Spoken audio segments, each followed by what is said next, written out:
Hello, hello, and welcome to the Golden Sports Report, episode 87.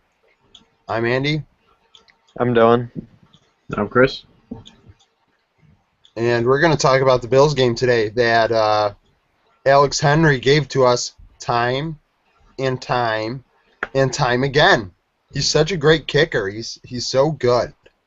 And talk about that. We'll talk about some other Bills things, what we thought of Kyle Orton's first start.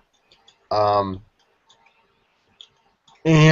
we'll talk about the Buffalo Sabres a little bit because tomorrow is the final day of the preseason. It's cut day. We'll find out about, the stars like Grigo, Zadorov, Reinhardt, Ristolainen if he gets sent down, things of that nature. So we'll be able to see, we'll call out who goes down, who stays up, and things like that. So, yeah. So let's talk about the Bills first. 17-14. The defense played very, very well, I thought. The run defense absolutely played great. The run defense has been good all year. But the pass defense with Golden Tate had a monster game, but he was really the only person that did anything for Detroit offensively. There's a cat. So, yeah.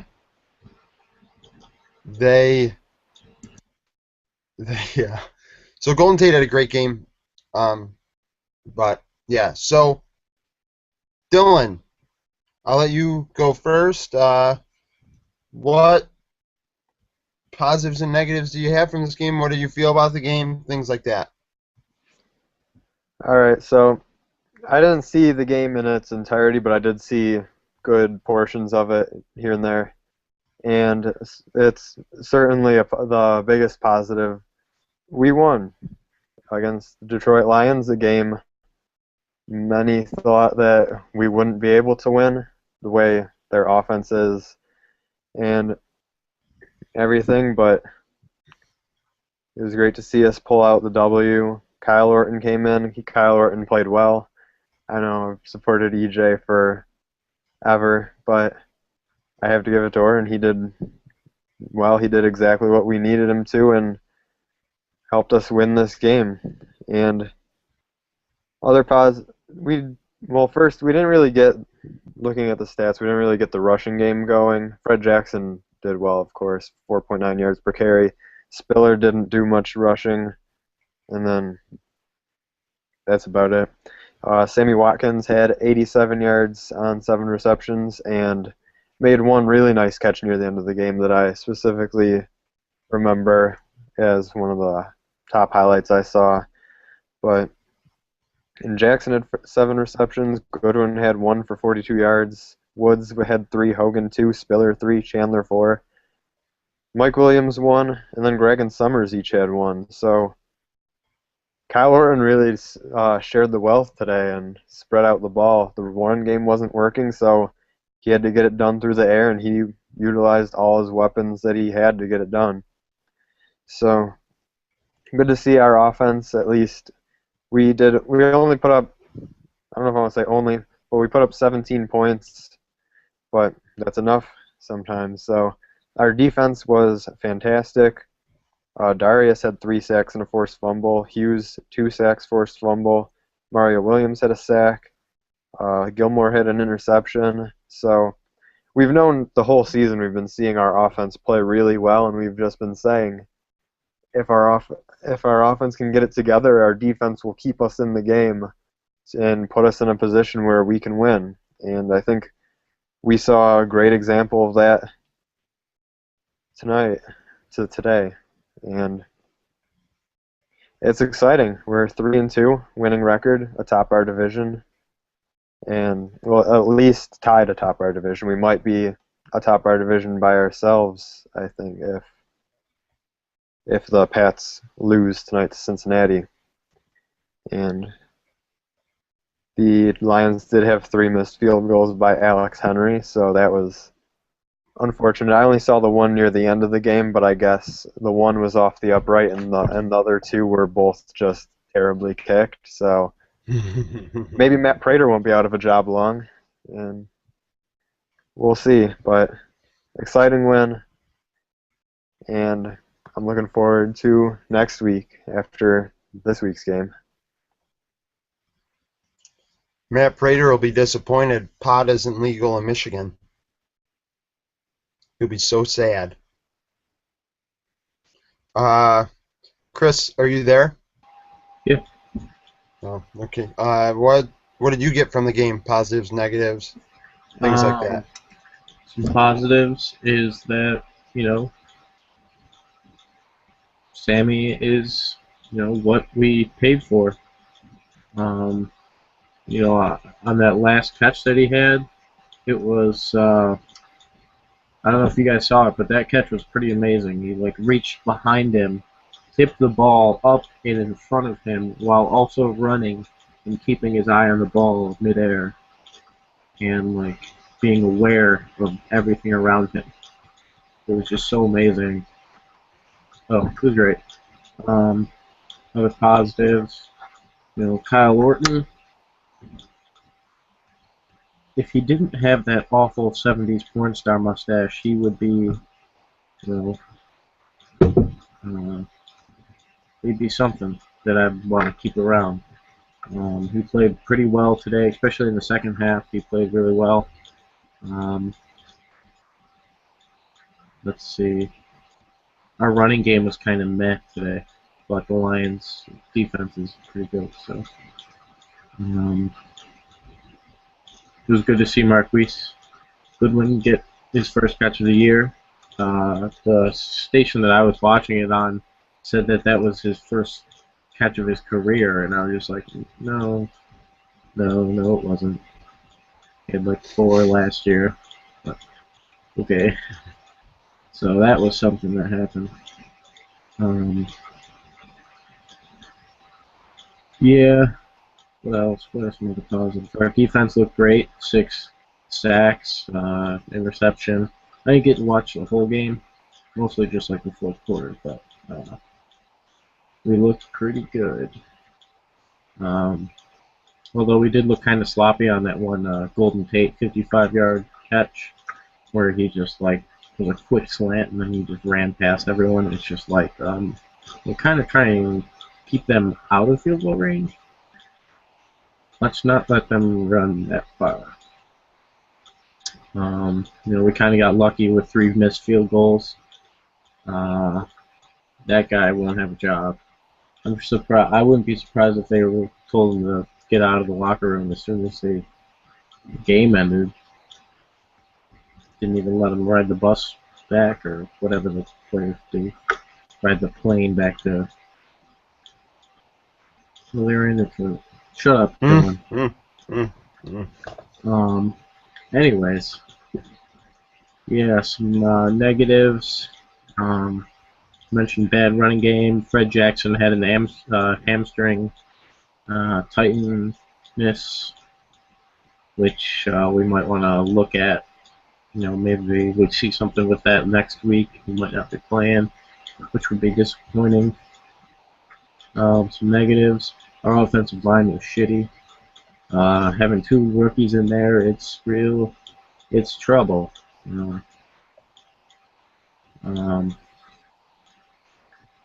Fangio has looked pretty good, but Cyril Richardson is the left guard, I do believe, and he has not looked good at all in both of his starts. He's gotten beat all the time.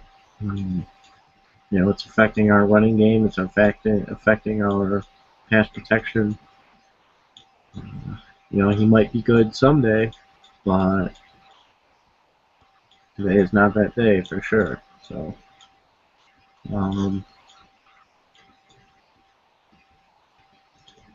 what else? I don't know.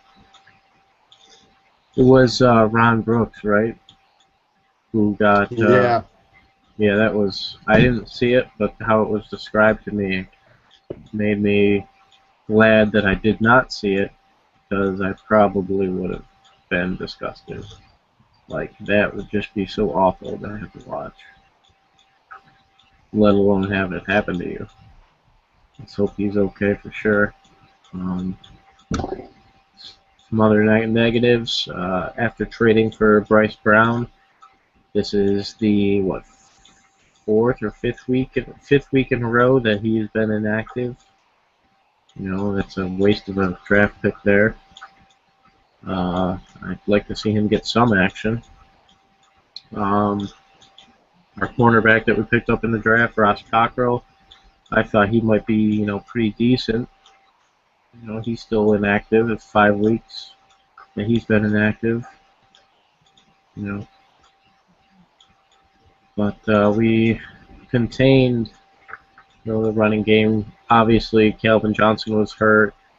Reggie Bush got hurt. Joy Bell wasn't even playing at all. So we kind of got lucky, but I think we fought for that win. So. Yeah, the Ron Brooks thing, he gets flipped upside down and lands right on his head. Good boom. Yeah, that was something. I watched it as a Vine afterwards because I got to see the second, third, and fourth. I didn't get to see the first. And the positives, we won the game, like Dylan said. It was a game that we had to win. It's a game that you have to win to prove that you're better than people think you are.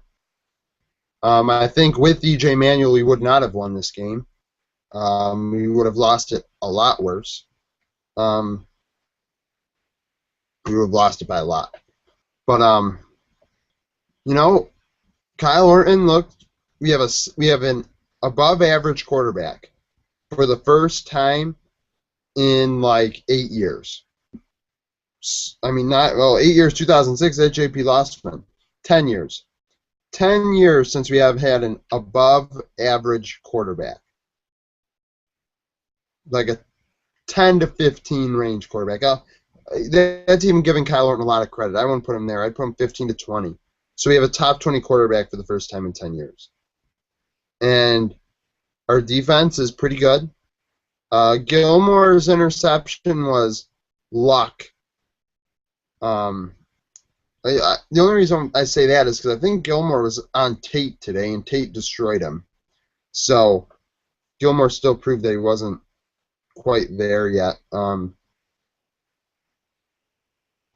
want to address this Bryce Brown thing because it's a very... Oh, Roby was on Tate? Well, Roby fucking sucks. Bryce Brown was essentially what we got for Stevie Johnson. And we're not even playing him. Next week he's going to play when Freddie doesn't play. And I hope Bryce can carry the football and not fumble it because we're going to need him. The one thing I noticed today, too, I like saying the negatives first. Spiller couldn't run the ball. Fred Jackson could run the ball. C.J. Spiller couldn't run the ball because C.J. Spiller can't run the ball. So I hope Bryce Brown gets a healthy amount of carries next week. Him and Anthony Dixon. Get C.J. Spiller out in space and see what he does. But at the same time, I saw him get out in space today and he ran out of bounds. When we're trying to run down the clock on a 1-minute drill, he runs out of bounds. It's 3 yards behind the line of scrimmage. Like, what the hell? But, that's the thing. Offensive line was trash. That was another thing that I noticed about Orton that Manuel couldn't do. Orton took, I want to say, he had 10 hurries minimum. So he had to have, 13 hurries by the end, 10 quarterback hits, 4 sacks. They were in his face once every series of 4 downs. And, that's not good enough. We have Henderson in there. Sue just ate Eric Pierce alive. I saw a replay where he just threw Eric Pierce to the ground and ran by him to get C.J. Spiller behind the line of scrimmage. It's like, what are you doing? Where is Doug Legursky when you need him? After than Eric Pierce. It was so bad. Richardson's bad. I don't know why Quanjo doesn't play. to be quite honest, Quandro should be starting. He's the second-round pick. Richardson should not. Like, if Quandro is actually worse than Richardson, then we made a bad decision when we were picking players this year. So that's the negatives. Real positive, you didn't notice that Kyle Williams wasn't on the field. We got 6 sacks, got into Matthew Stafford's face, forced a couple, possible turnovers with the forced fumbles. The second one was kind of funny. Nobody knew it was a fumble, and it was kind of just sitting behind the helmetless Jerry Hughes, who still made the tackle without a helmet, like Rambo. But didn't notice Kyle Williams wasn't on the field. So our defense played great, with the exception of Nickel Roby. Won the game. We are the leaders of the AFC East right now. Hopefully the Patriots lose.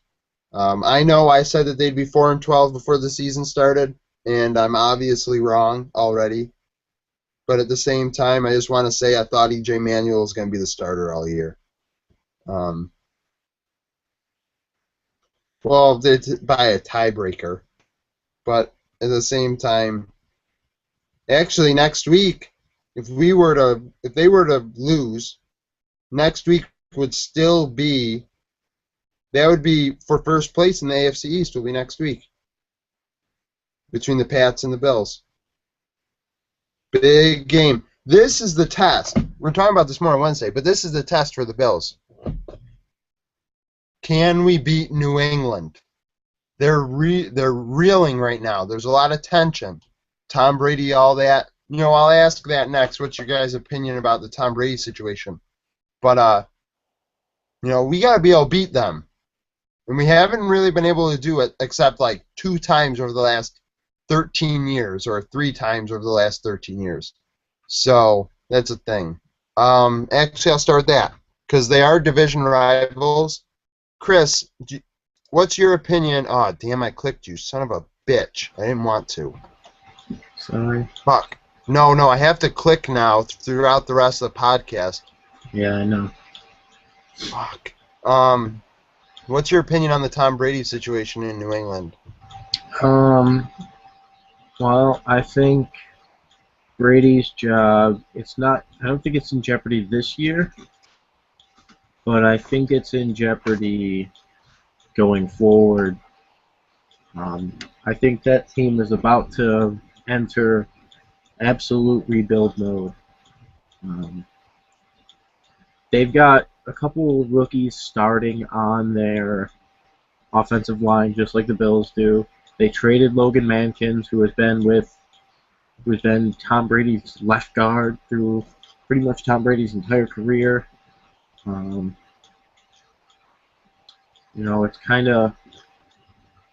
kind of like really dumb of them to do that, unless they knew that this was going to be Timmy Brady's final season with them. It's rookies up there, and they have a really shitty wide receiver core. Gronkowski hasn't been Gronk lately. This season he's doing okay, but as much as I know, he hasn't been Gronk lately. I wouldn't know. I don't actually have him on my fantasy team. Wait a second. Yeah, no, he has not been Gronk lately. He hasn't even gotten over 5 catches in any games. So, he can't. Tim Brady, he can't make as many, play calls at the line of scrimmage where he looks at the defense and adjusts. The coaching staff isn't letting him do that, and I think he still has Bill Belichick's support, but the New England has shown in the past that they are very willing to just let guys slip away into the free agent pool or even trade them away. They let Wes Welker walk. They let Brandon Spikes walk. They traded away Logan Mankins. And they haven't. I saw a stat earlier. Since 2002, the Patriots have used 11 draft picks on wide receivers. That's not that many. In 12 years, that's less than one wide receiver a year. So that means that they're not drafting a lot of wide receivers, and only 2 of them have made any difference. It was I know one of them was Julian Edelman. I don't remember who the other one was, but the one was Julian Edelman. The rest of them haven't really done anything.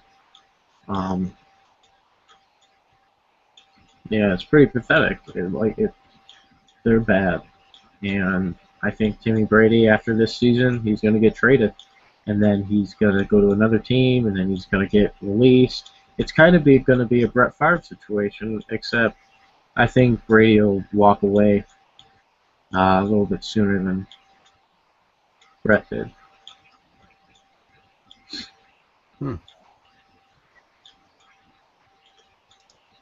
Dylan, what's your feelings on the Tom Brady situation? Well, as a Bills fan, part of you has to be like happy, like finally the day when Tom Brady isn't Tom Brady that has dominated us forever.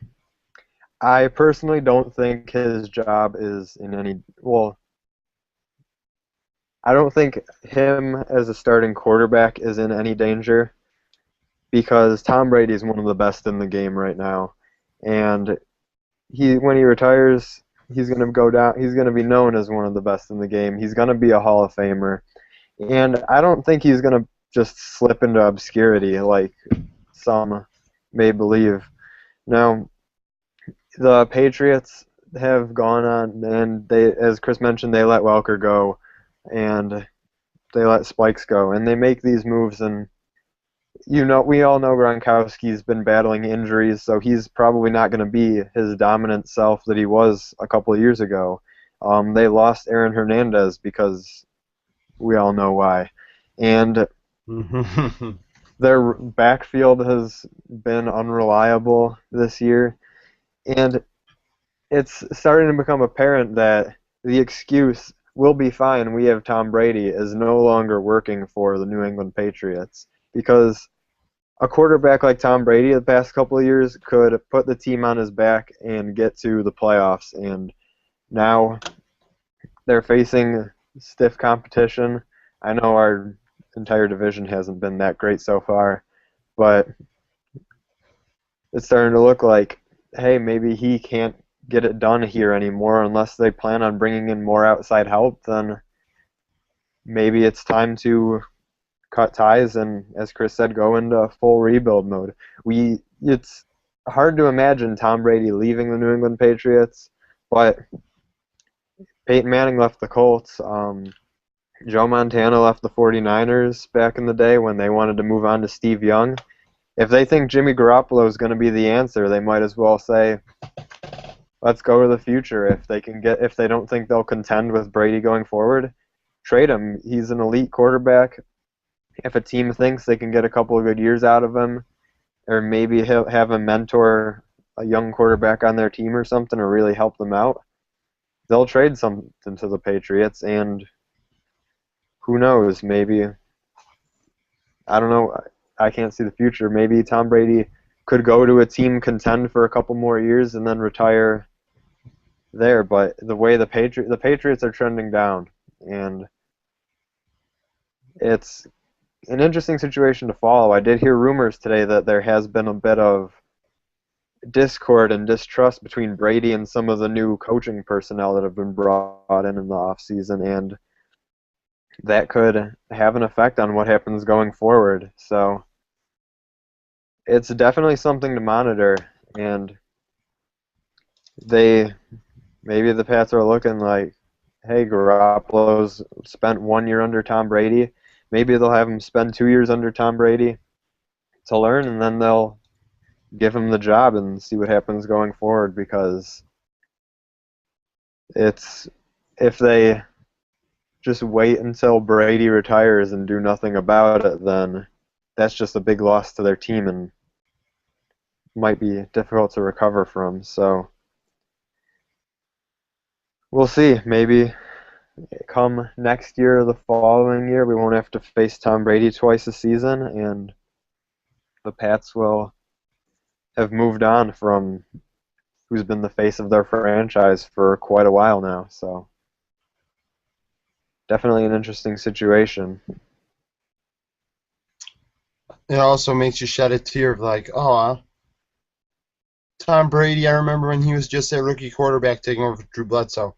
I feel like I look at it more in a Joe Montana, uh, Peyton Manning-esque situation, more like that than Brett Favre. Then again, he could end up like Brett Favre, but I believe he's going to go somewhere like Montana did, and he's going to have a good run. Not a extended run, but probably like a 2-3 year run, kind of like Manning is now, where he's going to have all these weapons, and we're going to remember why Tom Brady is one of the elite quarterbacks in the NFL.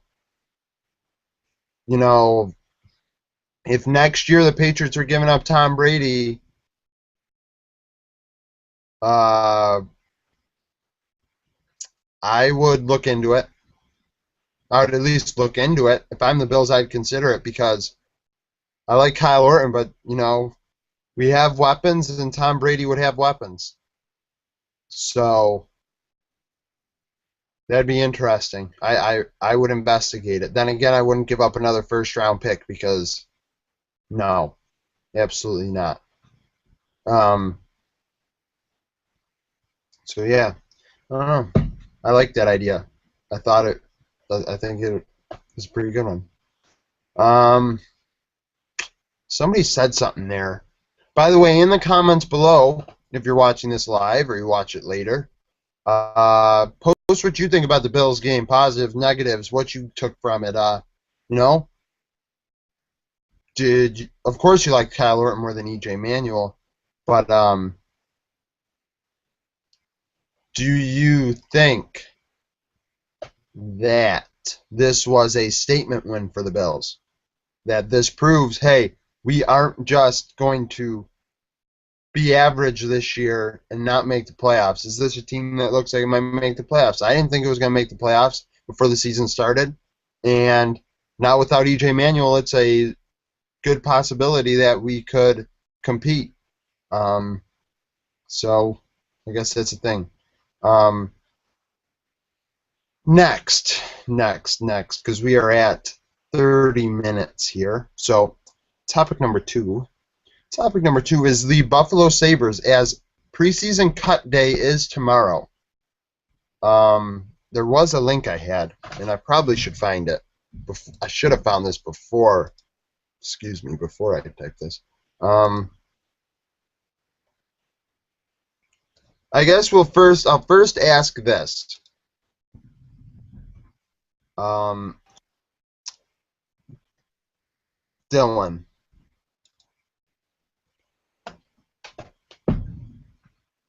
Grigo and Reinhardt, one or the other, or neither?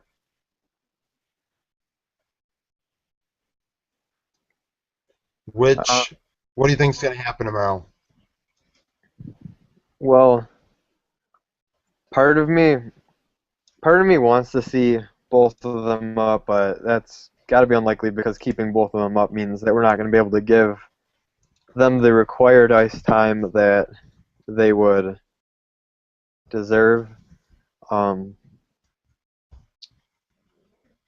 It's really a tough decision because you look at Reinhardt, and he was second overall pick this year. We brought him in. We were excited. We were like, this kid's going to be great. And then all of a sudden, the preseason and training camp in the preseason rolls around, and Grigorenko's looking pretty good, like a Mikhail Grigorenko that we haven't seen before in a Sabres uniform. And it's refreshing to hear all that and to actually see him on the ice doing well. And he's actually earning a place on this team, it seems. So ultimately, it's really a tough decision because, I mean, I wish we could keep them both up in a way and give them both playing time and send down, like, Zach Dalpe or something. But that's a bit unrealistic.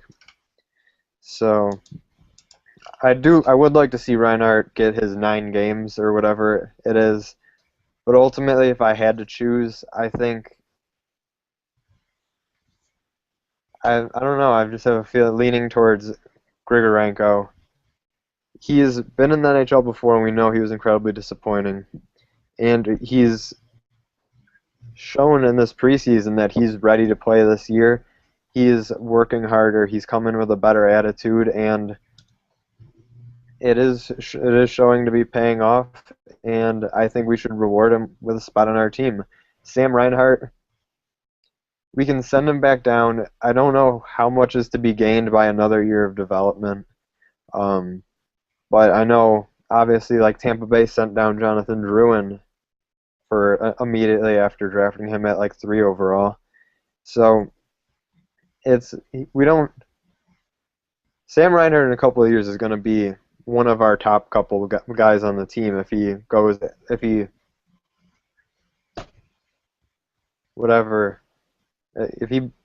as he's projected to be, then he'll be one of our best players.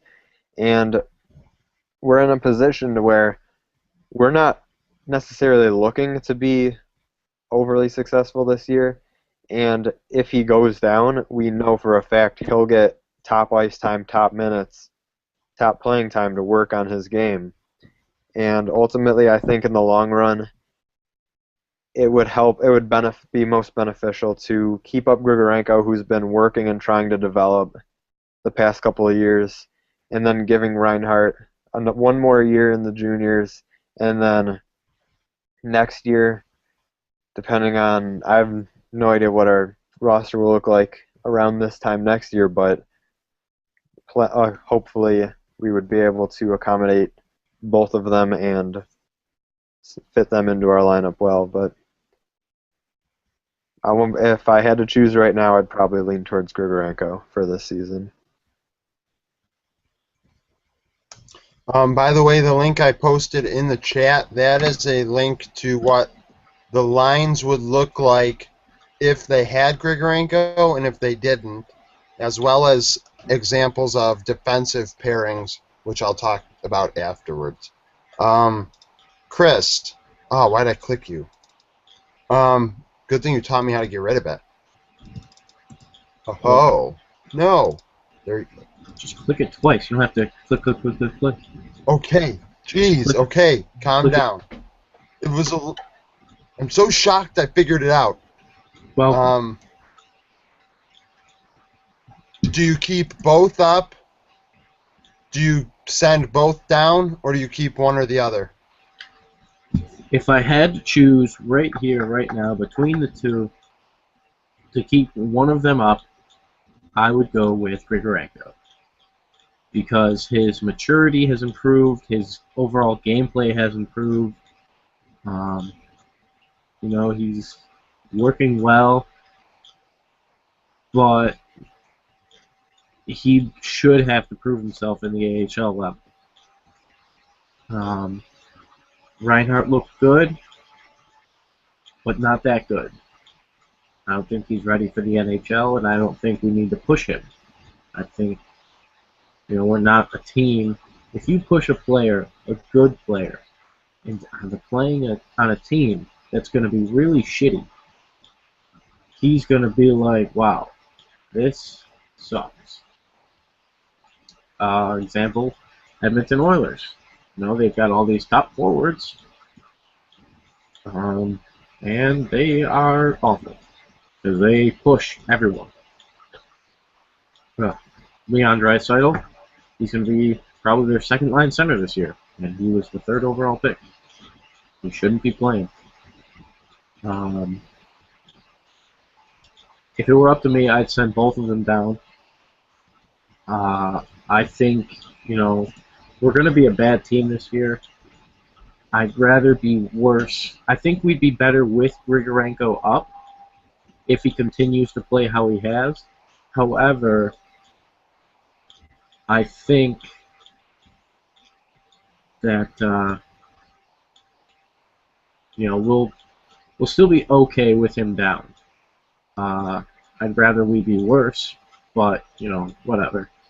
Looking at the lines, I don't really mind them, especially once Larson comes back. Maybe he can go on that third line instead of Flynn or Mitchell. I like Delorier on the fourth. The lines are looking good. I'd rather keep them down for the year. Grigorenko needs to get that rapport with Armia. They'll help each other develop together. And that's exactly what we want. We want them to work well together and get that chemistry so, when they're both ready, they can come up and they can start. I'm assuming they're going to probably dominate the AHL next year, and I think we can hope for that years to come. Wouldn't mind having Grigorenko as our second line center for the future. I would definitely keep both of them down if it was up to me. They definitely need to. Samson Reinhart needs to dominate in Kootenay, and same goes for Gregors in Rochester. I am in complete agreement. I know myself, Dylan, former host Matt, we got into a big argument about Mikhail Grigorenko and his status, and it kind of trailed off to Brian Flynn, but that's not the point. The point was Mikhail Grigorenko, he's coming better than he ever has. But I think putting him in the AHL in a situation that will allow him to play 20 to 25 minutes, well, not 25, but 20 minutes a night and play power play time and be relied on as the guy is a big thing that we need to allow him to do, because that's what they do in Detroit. That's what we did in the 2000s, mid-2000s, when we had Vanek and Roy and Pominville and Gausted and Miller and all those guys down there just sitting there, all gaining chemistry together, and then they all came up at the same time, and voila, they were NHL ready, and we had them all at one time. Like, Armia it's disappointing that his development has been so slow, but he's European. This is only his second year in America. I mean, in the AHL, and putting him with Grigorenko. If Grigorenko does good and averages 2 points a game down there, sure, bring him up. That means he is better than the AHL level right now. But at the same time, I do not think he's at NHL level, because what you prove in preseason is you can beat guys that sometimes the other team puts out there that are only going to be on the AHL team. And he only had 2 points. He was a little more responsible, but he also only had like 2 or 3 points, which tells me he looked good without the puck. But at the same time, he needs to show that he can put the puck in the net. He had a good shootout goal, but so did Yoel Armia. And Yoel Armia is not coming up here. So I think Grigorenko should sit down with Armia. And if they both light the lamp all the time, then sure, bring them up. Actually, you got to bring them both up. You can't bring one up because you ruin the other one. So that's a thing. Reinhart definitely down. Definitely. He had 1 goal. I think he had 1 assist, maybe, not even. So that's a thing. He looked fine. I'm not going to expect anything more than that out of an 18, 19-year-old kid, first NHL training camp. But he also needs to develop, maybe put some poundage on there. And, I like the 9-game development, but at the same time, those 9 games, Zach Dalpe's going down automatically pretty much. But as long as Coletta and Larson are out that whole time, you can do that, and you sit like Brian Flynn or Torrey Mitchell or Cody McCormick. But you're not going to get a lot of playing time. Somebody's not going to get a lot of playing time.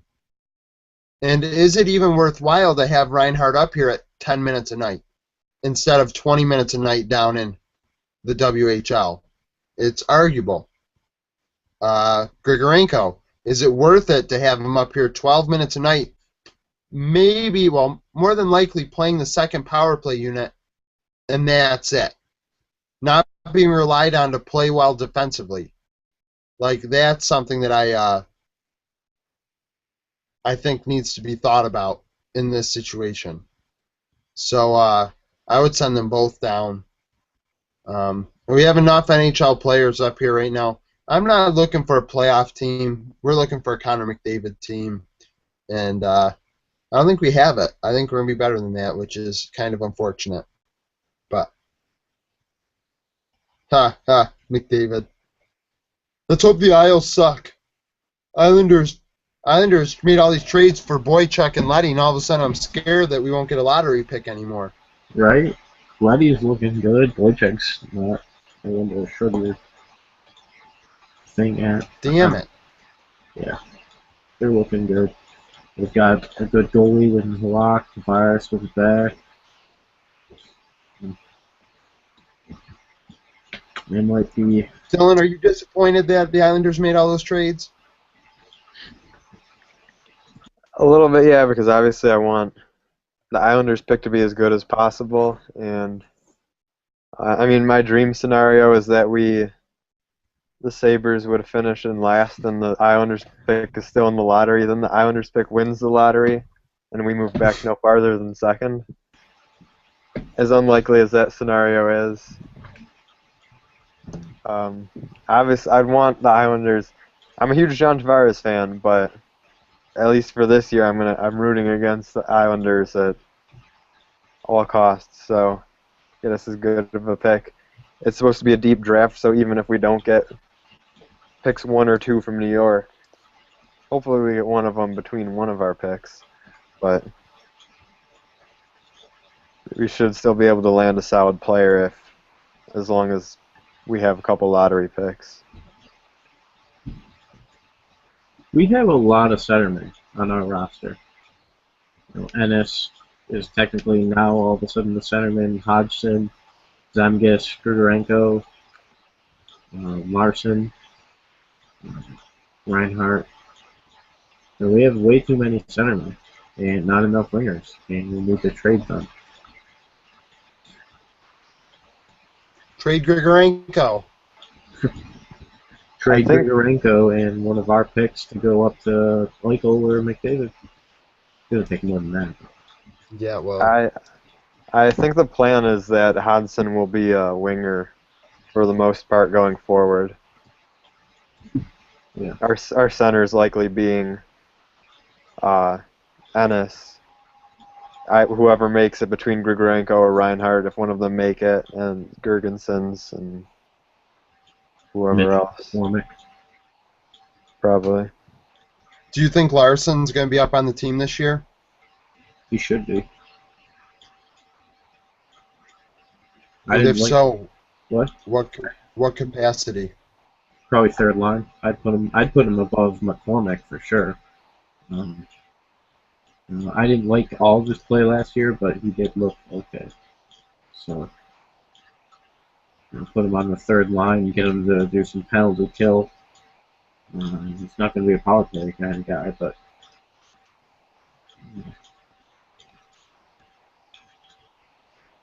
Dylan? I like Johan Larsson. I was excited when we initially got him, but I think he's currently borderline. Him being injured right now doesn't necessarily help him in his chances to be at the NHL roster because we're going to open the season likely without him in the lineup. And looking at the predicted lineup in the link you sent me, it's kind of he may just be one of the odd men out, and we view it better off to further his development at a lower level for the time being, and then maybe bring him up with everybody else next year, like you said, with bringing up everyone at the same time. It's true. Sounds like a great plan. Now, say we don't bring up Reinhardt this year. Do we play him in the AHL next year? You can't do that. Or is he You'd still still going be to be too. eligible? Yeah. Yeah, if you have to be 20 or older. Oh, I hate the rules. Yeah. And I think I learned that Europeans, if they are 18 years old, can't play in the AHL. Because William Nylander, I think, has to be sent back to the Swedish Elite League after his 9 games. So, if he doesn't make the team. Was Ristolainen 19 years old last year? I think so. I don't know. Like, I thought that was kind of odd when I read it. Yeah.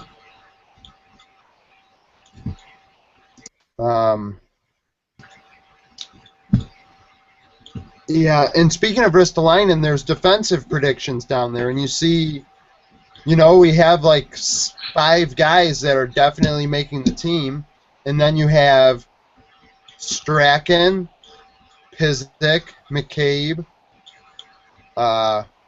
Zadorov. You gotta think 2 of those guys are out. I think Zadorov is automatically out. I don't think he performed at all to where he should have this preseason. He did terrible in Traverse City, and he didn't really help his cause during the preseason.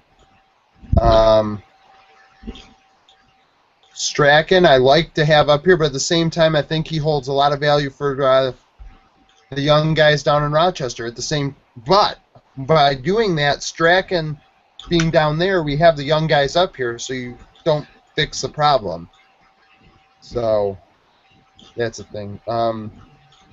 What's your guys' opinion on that?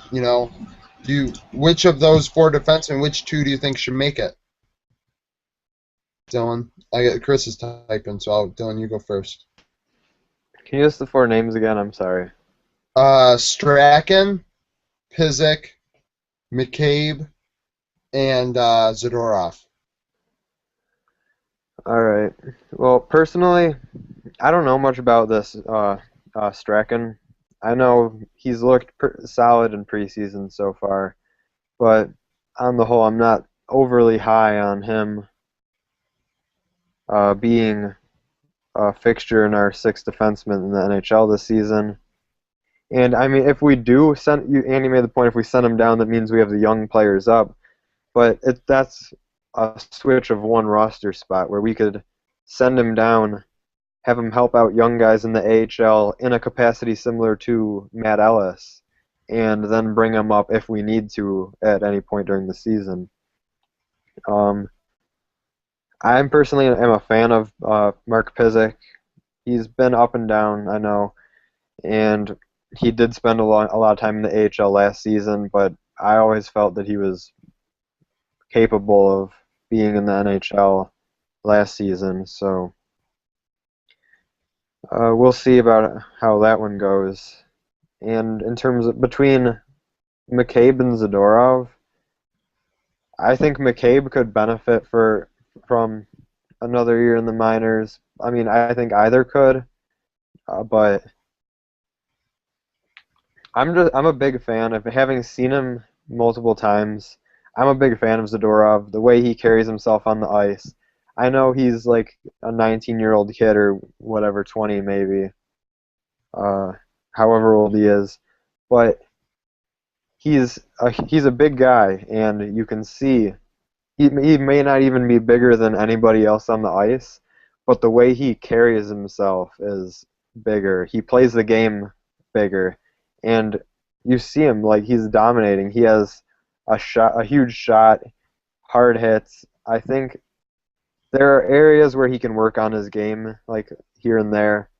But overall, I think he's got the size. Maybe we just bring him in, and I'd like to watch him for a full NHL season. He's pretty entertaining between just his size and what he brings to a blue line.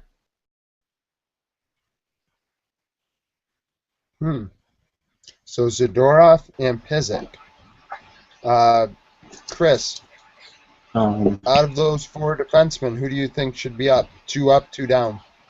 Pysyk and Strachan should be up. Strachan should be our seventh defenseman. Pysyk should be on a line with either Benoit or Mazzaros on the second pairing of defensemen, with Weber with the opposite. Obviously we've got Myers and Georges. Pysyk is, I do believe, 23 years old now. He needs to step up. This is his year. Ristolainen, I think he's 23. Is he 22? I don't know. He's older. Yeah, I think he's 23 or 22. He's got to start showing up, and that doesn't mean play back in the AHL again, because that's just going to stunt his growth. And if you put him as the seventh defenseman, or if you put him as even the third pairing, he's not going to get a lot of ice time then. You get maybe 10 minutes a night, and he needs more than that. So put him on the second pairing, put Strachan as the seventh defenseman, put Risto and McCabe down in the AHL, pair them together.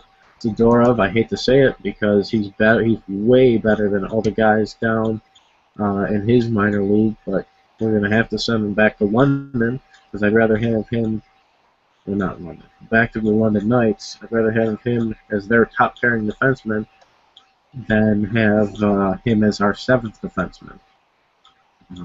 And I think, had we not signed Benoit, I would have legitimately hoped that, Risto or Zadorov would be up on our team this year along with Pysyk. But we signed Benoit, so that's kind of something that happened.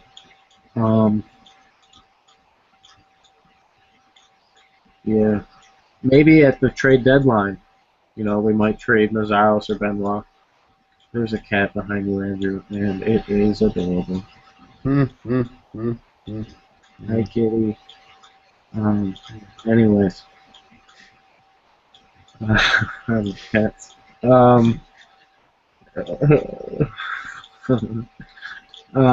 Yeah, so this is real talk here.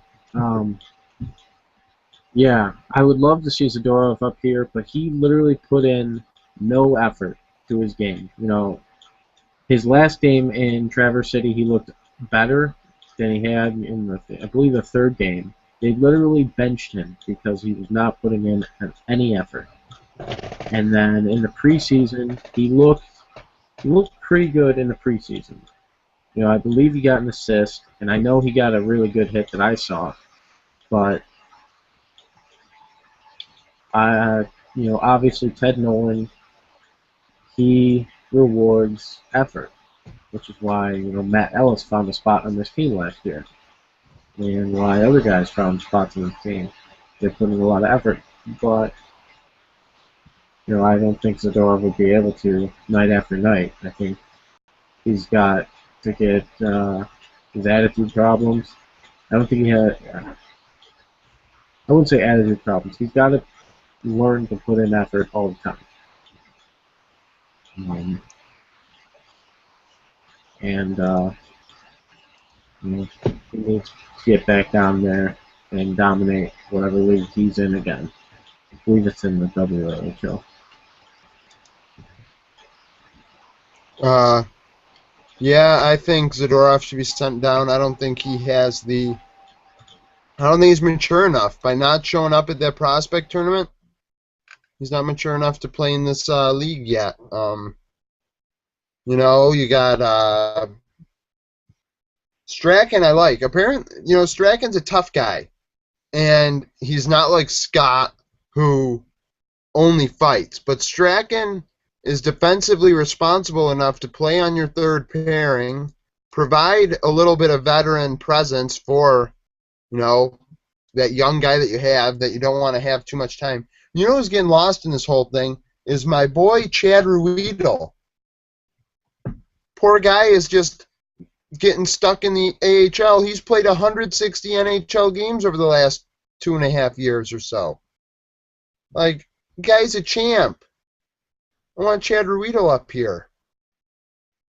Like, that is a guy that I want up here. I want, send Pizik and McCabe down. Let them be on the same pairing together. Well, actually, no. Send Ristolainen down. Keep Pizik up here. Keep Ruedel up here. Carry 8 defensemen. We can't do that. But Zadorov needs to go back to the London Knights. Just no space for him yet. When all these guys leave at the end of the season, at the trade deadline, you're going to have you bring up McCabe and Ristolainen at the end of the season. You bring up Ruedel, and you see what you got going into next year. That's their mini real tryout. This is their preseason. You got 15 games to perform and perform at an NHL level. And, we'll see what happens. But, yeah, I like the idea of Strachan being down as well because he does help the young defensemen, the young players down there, but I don't mind him being up here, a little defenseman presence. I hate Mike Weber. Well, actually, I can't say that because a year ago I wanted him to be the captain. Ha. Ha ha. Ha ha. What a mistake. But you know what? Steve Ott was the second lowest guy in plus-minus in the whole NHL last year at the time, and Mike Weber was number 1. So, obviously the standards were just a little bit too high for Mike Weber. But actually, we're going to roll into the next topic, the last little topic here, captain. Ted Nolan says he knows who the captain is. Prediction. And if you're going to give out 2 alternates, who would be your captain and who would be your 2 alternates? Chris, you can go first. Well, honestly, I'd like to see, someone like Zemgus with at least an A. I'd like to see. I think we'll end up seeing at least probably Molson and Stafford with A's, and Gianta with the C. I don't like bringing guys in, in the off season and just handing them the C. But I think Gianta, he's from the area. He's been a captain before. He's got to bring a lot of leadership to the ice. So I think we'll end up seeing Gianta with the C. I would prefer that it was. I would prefer that we. I don't know. I almost want to say do 3 A's, but I think we need a leader, and I think Gianta can be that. I think we'll see either Stafford or Molson or both. Maybe Zemgus or even Chris Stewart with one. I think Chris Stewart, he defends players, so they would I don't know. I'm not in the locker room, so I don't know who's the leaders in there, but the leaders on the ice, from what I can see, have been Zemgus, Gianta, those kind of guys. So. Could give everybody an A like Montreal like San Jose. Yeah. Dylan, your captain and 2 assistants. Well, I do agree with Chris, where I've never been a huge fan of bringing some guy in his first year with the team, giving him the captaincy. I think we probably remember Craig Rivet, and maybe not remember him for the reasons we would like to remember him for. But personally, my favorite for the captaincy is Gianta. He's local. He was the captain for a while over in Montreal. He's a leader. He's a veteran. He's a good presence to have on this team, and I think he's definitely going to help going forward as a great person to have around for these young kids to learn under. He's been a guy who's been very successful. I think he had a 90-point season back in the day or something like that, and he plays the game the right way. So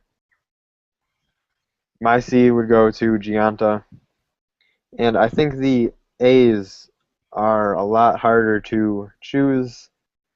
I think Edmonton's another team that has a bunch of alternates, and they just like rotate through or something. But to be entirely honest, I could see Gergensons, Molson, Stafford, Stewart getting letters. I've always been a fan of giving at least one letter to a defenseman and one to a forward, but in my opinion, the most worthy defenseman I think would be Tyler Myers, and I'm not. Well, he has shown improvement since Nolan's come back. I don't know if he's quite the leadership type, especially with the guys that we do have at the forward position. So Gianta gets a C, and I think it's tough to officially choose. I think, well, Cody Hodgson, I think, is another, or even Ennis maybe could also get A's, but I think they're less likely. But, I mean, ideally, I'd like Stafford to get one because he's been around, he's been with this organization for a long time. And then it's basically between Molson, Stewart, Gergensons. I'd be fine with any of the three.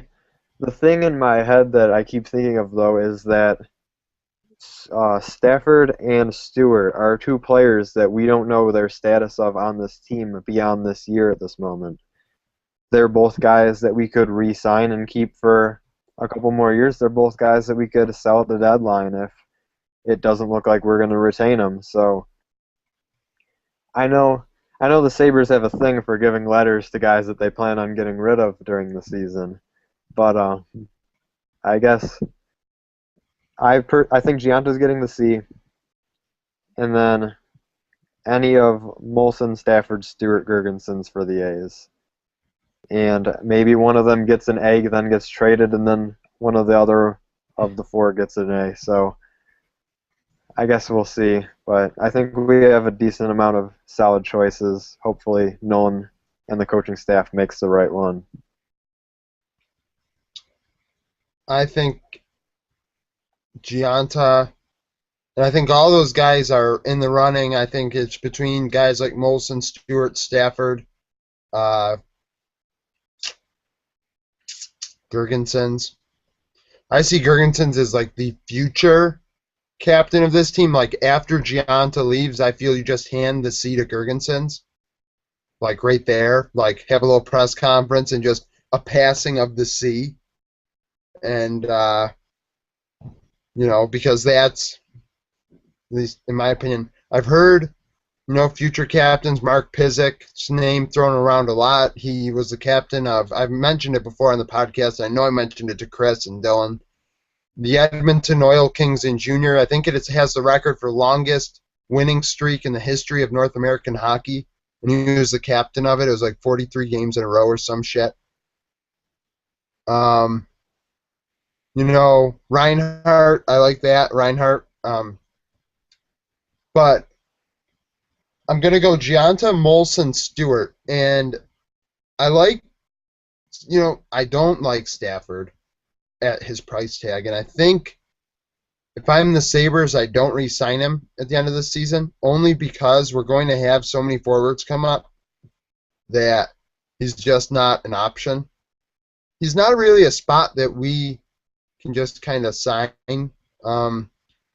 I like the way Stewart came in, and I would re-sign Stewart only because he's younger, he's much younger, and the way he plays is just so physical, and that's the kind of guy we have. Like if you have a line with Gergensons, Foligno on one side, Stewart on the other, and I think we tried that out a few times last year. That's just a great line to have. Like that's a great checking line. That is a great third line to go up against the other team's first line. And in my opinion, I like the idea of Stewart getting an A because he's came in and really performed. Molson, it says it all how much he believes in the Sabres by coming back. And that in itself gives him the A. And Gianta's the only guy that has leadership experience on the team right now, so he almost gets it by default. We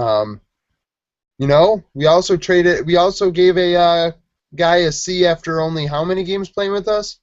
15 with Steve Ott. So, well, that's the thing. All right. Yeah, I think that's how that's going to turn out. Well, I'll find all this out tomorrow, though. Sabres have cuts tomorrow. Be interesting. I'm sure I'll be glued to the internet. I'll find out probably later at night when I get home from work, but Wednesday's show will probably talk about it. In the comments below, give your opinions on which forwards do you think will make it, which defensemen you think will make it, captains, things of that nature. We are open to all comments and would like to review them, and if your comment pertains to what we may want to include in our next episode, we will talk about it. If it's something like, oh, you're gay, well then I'm not going to reply to that. But, you're a fruitcake. Chirp, chirp. So that's that. Now, final word for episode 87. Chris, I know you have yours. You may go first. Well, mine kind of has a couple things. There were some, football history going down today. I couldn't find anyone being stupid, so I decided to go with some people being great. Peyton Manning today became the second quarterback in the history of the NFL, second only to Brett Favre, to throw for 500 passing touchdowns.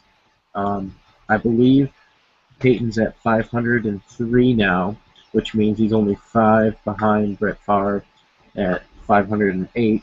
So he will likely surpass Brett Favre as the most touchdown throwingest quarterback of all time. Barring any injury, there's no way he shouldn't.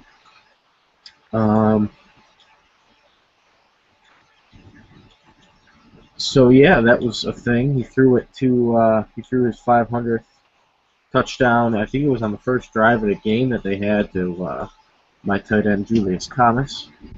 Yeah, that was good. So another one, Reggie Wayne surpassed Chris Carter in all-time receiving yards, I do believe, today. So Reggie Wayne, Peyton Manning's old wide receiver, did some surpassing of his own today, which is amazing to see. Reggie Wayne is a great wide receiver, one of the best this NFL has ever seen. Still trucking along. I think he's about 34, 35, could be even 36. Anyways, and Timmy Brady has decided to show up today. New England's up 14-0, and Timmy Brady became the 6th quarterback to ever throw for more than 50,000 yards in a career. He became that today. So, 6th quarterback of all time to do that.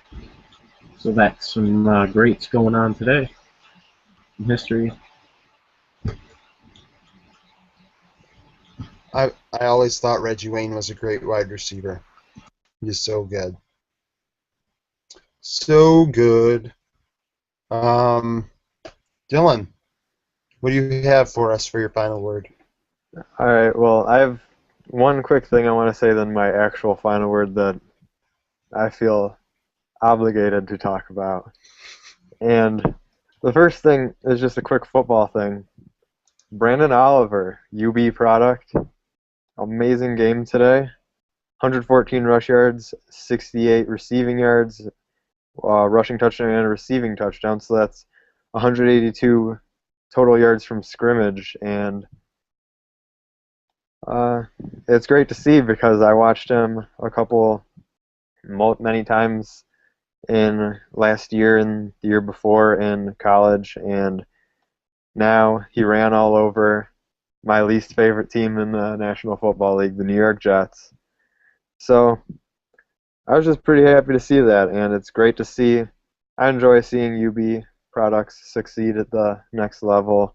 There aren't many of them. We've seen Oliver and Starks, Khalil Mack's in his rookie year, so hoping for the best, and maybe Oliver will be, maybe he'll continue, and hoping for that. But my main final word, I'm sure people have been waiting for this.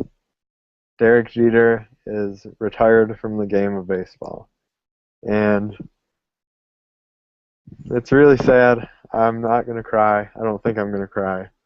But it's it's definitely weird because I've grown up my entire life. He debuted when I was 1 year old, and he's been my favorite athlete since then, basically. He's played the game the right way. He's played it at a high level for the most part. I won't say that he's always been the best shortstop in the game offensively, but in terms of all around what he brought to the game, he's one of the best. And I consider him to be the face of baseball now that he's retired. I think the players like Trout and like Kershaw have to step in and fill the role and play the game the way that he left it. And it's really sad to see. I mean, it was inevitable. You know it's going to happen eventually, but you hope that it doesn't. So it's sad to see him go, and I'm probably never going to like any athlete near as much as I like Derek Jeter. Just on and off the field, a great person. And even the way he went out um, in his final game at Yankee Stadium, he was in the field for the top of the ninth, and the Yankees had the lead currently. So he thought that his game was nearing over, and then David Robertson blows the save. So we go to the bottom of the ninth, and Derek Jeter actually gets in at bat and hits in the game-winning run, walk-off hit in his final game at Yankee Stadium. And it's just, you couldn't have written a better way to end his career at that stadium. And it's truly a remarkable career. Part of the final part of the core four of the Yankees to retire, as we all know, him, Posada, Pettit, and Rivera. So it's, I don't even know. I'm somewhat speechless, but it's definitely sad. It's gonna be really weird watching next year without him at shortstop, and I'm sure it won't be long before we see number 2 put into Monument Park, the last single-digit number for the Yankees to be retired, which is a list of some of the greatest to ever play baseball, and a list that Derek Jeter belongs in. And we all know that I'm hoping for him to be first unanimous Hall of Famer 5 years from now or whenever he gains eligibility, but you never know. There are the people who didn't vote for Babe Ruth to get inducted. So, hoping for the best there. But Derek Jeter, on and off the field, one of the best to ever play any sport ever. And he will be missed by all, especially this specific GSR host. So, That's my final word for tonight. He kept it together. We're sorry. We want a Keep million view. No, damn it! There goes a million view video. Shit. Damn it. Come on. Damn it. We were waiting a week and a half for that. We feel like the emotion wasn't there. Jeez, that was fake. He was faking it. He really hated Derek Jeter. No, but seriously, Derek Jeter was one of the best baseball players of all time. It's a shame that you say was, because it's true. Sigh. My final word is NASCAR related. As always, they raced at Kansas. Race 1 of the contender round. Dun, dun, dun. And they all started at 3,000 points. I'd like to say who the bottom 3 finishing drivers in the chase were. Brad Keselowski, 36th place. Dale Earnhardt Jr., 39th place. And Jimmy Johnson, 40th place. You know how happy I am that Jimmy Johnson is in 40th place? He's not going to make it to the next round unless he wins now. And as long as he doesn't win, the fucker won't move on. And I'm so happy about it. Those 3 guys are screwed. Essentially, Joey Logano won the race, so he locked himself into the next round. So when he goes to Talladega in 2 weeks, when there's that 15-car accident that I was talking about, he doesn't have to worry about it because he's already in. However, Johnson Jr. and Keselowski, if they get into that accident and they don't win next week, they are fucked. And that between Keselowski and Jr. and Jimmy Johnson, that is 7 of the last 9 championships. 7 of the last 9. The only other 2 were won by Tony Stewart. As we all know, is a great he's a great driver. He's a great dirt track driver. So Logano won. Carl Edwards did great. Ryan Newman did great. Kyle Busch did great. Kyle Larson, man, he is so good. He is so good. If most people don't like NASCAR, but Kyle Larson is the future of the sport. He isn't in the chase because he had a above average, not good season going into the first 26 race regular season. He was the first guy out of the chase. But since the chase has started, these 4 races, he would be second in the points. So he'd be the second best driver in the playoffs right now. Next week they race at Charlotte. I expect a driver like Casey Kane to move on with a win there, which he needs. He is the 4th bottom driver, which that means he is in elimination territory. 3 of the 4 drivers that are in elimination territory are Hendrick Motorsports cars. There's a lot of tire trouble this week. The Goodyear tires were not made to go 190 miles an hour this week. So I believe there were like 6 cars that hit the wall at like 180 miles an hour because their tires blew up. That includes Junior and Keselowski, who both were leading at the times of which their tires blew up. Some other chasers that had trouble, Jeff Gordon, he had a tire go down. Matt Kenseth had a tire go down. Kevin Harvick had a tire go down. All 3 of them ended up finishing 12th, 13th, and 14th. But, that's not good enough when you go to Talladega at the end and you get into a wreck, you lose. And you're out of the championship hunt. So it was a good race. I watched the last 70 laps. I hadn't watched the race in a couple weeks, and I watched it after the football game. It was all right. I also watched a baseball game yesterday. I watched that Giants-Nationals game from the 11th inning on. I was like, 1-1 in the 11th inning. This sounds like something I want to watch. And it was interesting. I was waiting for Tim Lincecum to have to pitch, and the Giants completely lose and blow it because Lincecum is the most highest of highs and lowest of lows pitchers of the last 4 years in like baseball. He wins the Cy Young like 3 or 4 years ago. I don't know how long ago it was. Has 2 no-hitters over the span since then, but yet has an ERA of 4.5 or to 5. And that's absolutely terrible. Tim Hudson has a better ERA. And Tim Hudson is like 41 years old. So it was a good game. Orioles won. So Orioles, Royals, one of those teams is moving on. Royals are going to clutch it. And that's going to be really crazy. Detroit trades for David Price and loses. That's kind of funny.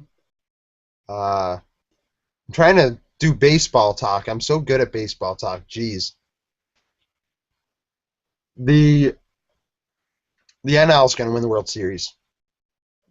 But it'll be interesting. The Royals will maybe make it to the World Series, and it's a once every 30-year thing where they just go to the World Series and they win. Maybe that's just something they have since 1985 when they won the World Series, and now they're like, whoa, it's time. It is time.